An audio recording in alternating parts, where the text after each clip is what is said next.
Hi there, welcome to another edition of Counterpunch with Trevor Loudon, exposing the unfolding socialist communist revolution around the world.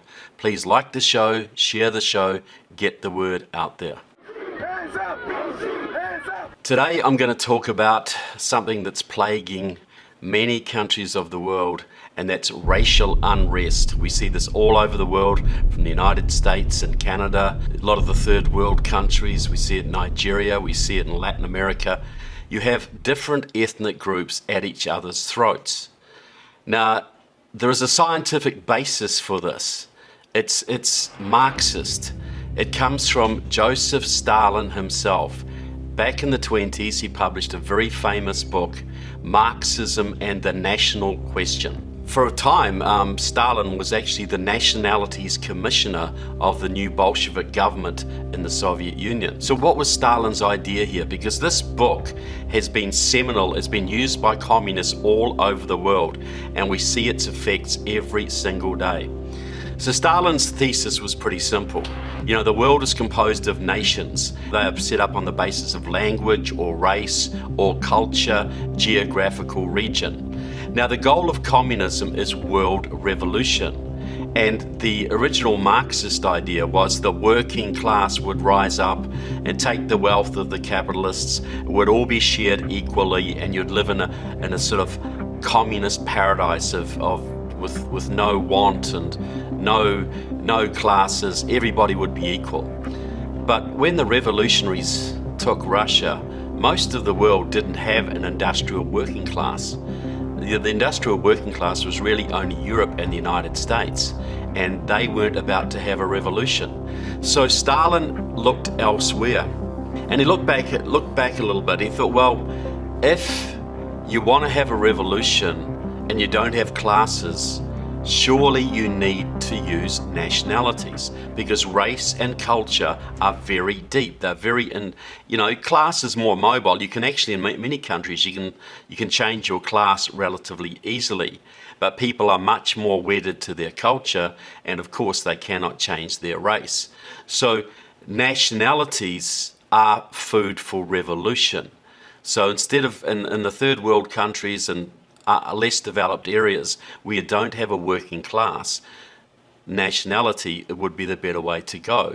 So you see this play out all over the world. It all goes back to Stalin. In the Communist Party USA back in the 1920s, they actually worked to establish a black republic in the southern part of the United States. They wanted to bring Florida and Tennessee and Alabama and Georgia and the Carolinas into a southern black republic that would actually split away from the United States. Not overtly socialist, but it would be, they would use nationalism, they would use race to divide America, which would of course weaken America, and then they could work on the class consciousness of the new people, of the new republic. See, Stalin's idea was you use the race, you use the culture, you use the nationalities to split up existing countries, then you conquered them, the Communist Party would take them over, then these nationalities would be federated into a new Soviet Socialist Republic. You know, the Union Soviet Socialist Republics. It was Russian, it was Ukrainian, it was Tajik, it was Kazakh, it was Uzbek. All of these nationalities federated into a communist federation. But before that, they had used the racial differences in these nationalities to conquer the existing social orders, establish a communist government, then federate them into this new communist bloc. And that's exactly what they intended to do to America. In the United States, they worked with the black people in the South. The Communist Party poured a lot of people into the South in the 1920s and 30s to try and split the South, to try and split the country, to weaken America. In the later years, they worked on through organizations like MACHA, which believed that you could split the southern United States away, right from Colorado and Utah, Texas, New Mexico, Arizona, Southern California, and return them to Mexico. split them away from the United States by using the Latino populations in those states to return them to Mexico. They never would have gone back to Mexico unless, of course, Mexico was part of the Communist Federation, but it's always used to weaken the United States. The similar movements are occurring in Hawaii, Hawaiian separatism, to re-establish a separate Hawaiian republic. And of course we see it with the Native Americans.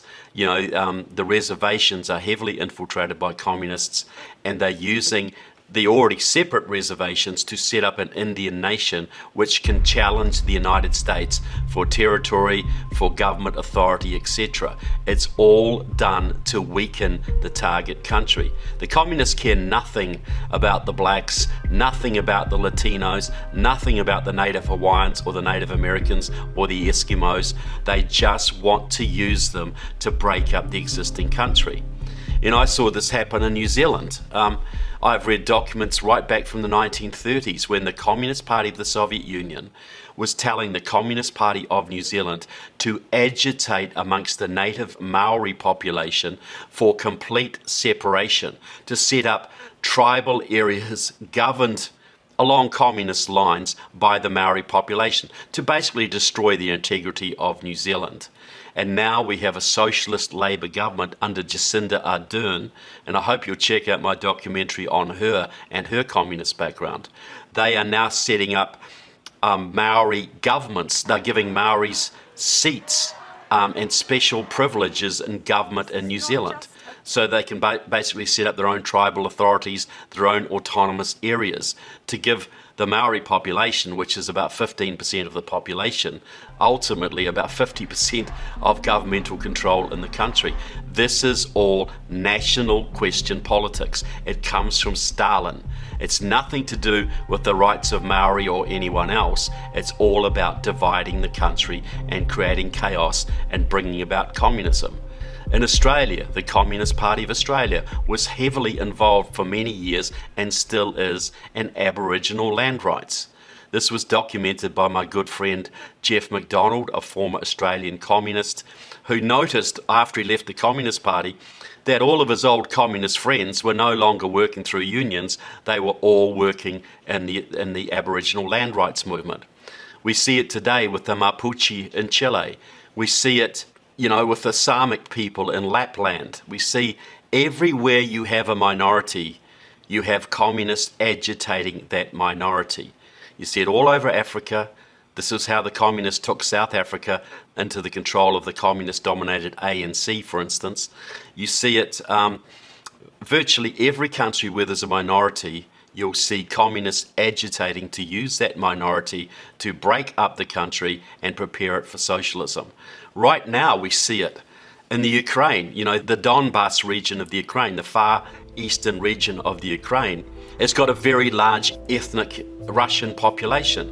So Putin, the KGB man, who would have learned this stuff at school basically in his KGB training, has used the excuse of the ethnic Russians in the Donbass to invade the Ukraine, to liberate them. This is national question politics. It's nothing to do with the rights of the ethnic Russians in the Ukraine. It's all about using them as an excuse to take territory off the Ukraine, break that country up, and prepare it for eventual invasion by Russia. So this is a science. It's not just random ethnic minorities just getting all fired up for independence.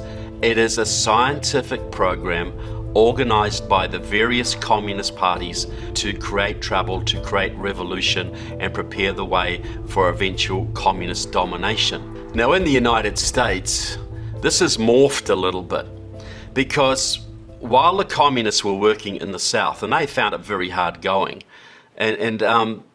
because the South was very conservative, very Christian, but the communists adapted to that. The Alabama Communist Party, which had about 500 members in the 30s and was mainly black, used to open their Communist Party meetings with prayer, because the black population was so heavily Christian. They didn't like communist atheism, so the communists posed as Christians. We're going to have a Christian revolution here. The Soviet Union is going to come and help Alabama black Christians to free themselves from the yoke of American Yankee slavery. This is the kind of thing they will do. They look at the ethnic makeup of a country, they look at the religious makeup, they look at the cultural makeup, and they tailor the message to suit. But the goal is always to divide the target country. Another example of this happening today is the Scottish independence movement in Scotland. You know, that has deep communist roots, deep national question roots. The long-time campaign for Quebec independence in Canada, where the French Quebecois have been fighting for independence for many years from English-speaking Canada. Well, not really. It means the Canadian communists have been fighting for many years to break up Canada. We see this happening in Northern Ireland. Remember the troubles in Northern Ireland for many years, where the Catholic population of Northern Ireland, which was a minority, because most of Ireland is Catholic, but the small northern part, Northern Ireland, which remained under British rule, had a minority Catholic population and was largely Protestant. So we had the Irish Republican Army, we had the Irish National Liberation Army, all fighting British rule in the name of Irish unity, in the name of, restoring the rights of the Catholic people. You know, these were atheist, communist, revolutionaries backed by Libya and the Soviet Union, fighting a religious war in Ireland to the so-called benefit of the minority Catholic population.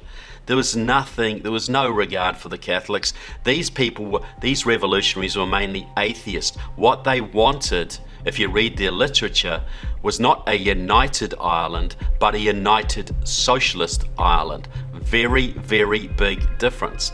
So all of these groups had communist origins to some degree or another. But the mainstream media will never ever tell you this. These are always portrayed as legitimate independence movements, etc. They're just people seeking their self-determination. Well, nothing could be further from the truth. You could look at virtually any example around the world of an independence movement, the Polisario in the Western Sahara, the Kurds in Turkey. All of them are basically utilized or manipulated to some degree by local communist elements or foreign communist elements. In the United States, the national question had to be modified because the black population, which was really in the first 50 years of communism in America, the main target, because Latinos were a much smaller part of the population back in those days, though they have been growing rapidly in recent years. The black population started moving out of the South and moving north. This started in the late 1920s into the 30s, where people would leave Alabama and Mississippi and Georgia and go and work in car factories in Detroit, or move up to Milwaukee or Chicago and form large black communities there. So they could see that there was never going to be a black revolution in the South. But all of these black populations could be used in a more sophisticated way, a more suited to modern American conditions. So what the communists did was started to infiltrate the black populations in the North and recruit as many black communists as they could, set up as many black communist unions as they could, to basically, and even infiltrated the black churches, to draw the northern black populations into the left, into the Democratic Party. In 1983, the communists elected Harold Washington as the mayor of Chicago, a black guy, and they used national question politics to do that. They got the Latinos on board, they got the Puerto Ricans on board, they got the Communist Puerto Rican Socialist Party to mobilize the Puerto Ricans. They got the Communist Party USA, Democratic Socialists of America, Freedom Road Socialist Organization, and the League of Revolutionary Struggle to mobilize the black and Asian populations of Chicago to unite them behind this far-left Democratic Party candidate. And they have continued to use this pattern all through the North, for many years. You know, we all look at Detroit as an example of an urban disaster. Well, Detroit was once a humming town, 2 million people, the richest town in North America. But then they had the communist-inspired riots in the 1960s. You had the communist-controlled unions taking over. Then they elected a communist black mayor, Coleman Young, posing as a Democrat. And Coleman Young, built on the chaos of the riots, his corruption and his communism drove businesses out of Detroit, drove a lot of the white tax-paying base out of Detroit, and Detroit turned into a slum. That is national question politics. But those Detroit black slum dwellers vote very reliably Democrat. The black slum dwellers of Washington, D.C. vote reliably Democrat. The same in Chicago, the same in Milwaukee. All of those big northern cities with large black populations, they are the base of the Democratic Party. And that has been deliberately engineered by the communist movement by electing black radical communists to city councils and county commissions and state rep seats and state senates and congressional seats, etc., to turn those areas into a sort of new plantation. This is a modern version of Stalin's national question. In recent years, the Maoists in this country, mainly the Liberation Road Group, have noticed that the black population is moving back into the South. A lot of blacks are leaving, Michigan and leaving Illinois and Milwaukee, leaving Wisconsin and moving back to Georgia and Mississippi and places like this. So you're getting a big influx back into the traditional homelands in the South. So what the left are doing, what the communists are doing, is moving thousands of people, organizers, union officials, etc., into the southern states to utilize the black populations and growing Latino population in the South to elect a whole bunch of left-wing Democrats to city councils, county commissions, Congress, etc. They've already used the strategy to flip Virginia from Republican to Democrat. They're on the verge of doing that in North Carolina. They're on the verge of doing it in Georgia. They're on the verge of doing it in Arizona. And they're not too far behind in Tennessee and Florida and other southern states. So they're using the black populations, the Latino populations, the growing Asian populations of the southern area, the southern states, to basically exacerbate racial differences and then run candidates, left-wing candidates of color, like Stacey Abrams in Georgia, like Andrew Gillum in Florida, and others to move the South to the left. Because the communists understand if they can move the South to the left, all they have to do is flip 2 or 3 more states. North Carolina, Georgia, and Florida would be a real plum for them. Texas would completely seal the deal. The Democrats, the left, will control America permanently from that point. So what I'm getting at here is, folks, that we see a lot of racial division in the world, and almost all of it is communist-inspired. Yes, there's always been racial tension since the beginning of time. But as our societies have got freer and more free market, more constitutional and more peaceful, racial differences tend to subside. So the communists don't like that, so they need to bring in more socialist measures, they need to divide society, they need to bring in critical race theory, they need to to foster the grievance industry to keep those racial differences ticking, because they can be manipulated to win electoral battles. They can even be manipulated to start wars if necessary. We've seen that happen around the world on many, many occasions. In some American cities in 2020, it wasn't far off open battle in some of them. So I hope this has given you a little bit of an insight into the national question, to the Stalinist roots of modern world politics, because this is playing out all over the planet, folks. Marxists realized that class alone was not sufficient to motivate people towards revolution. You had to go deeper into the culture, into the racial, into the religious differences that drive people. And if you can tap into those, you can push almost any population into revolution or revolt if you work at it long enough. So I hope you found this interesting, folks. I hope it's given you a little bit more insight into the way communists are manipulating this country and all around the world, to be honest. So please share the show, like us, get the word out as much as you can. So thanks for watching. We'll see you again soon. God bless America and God bless all of you. Thank you.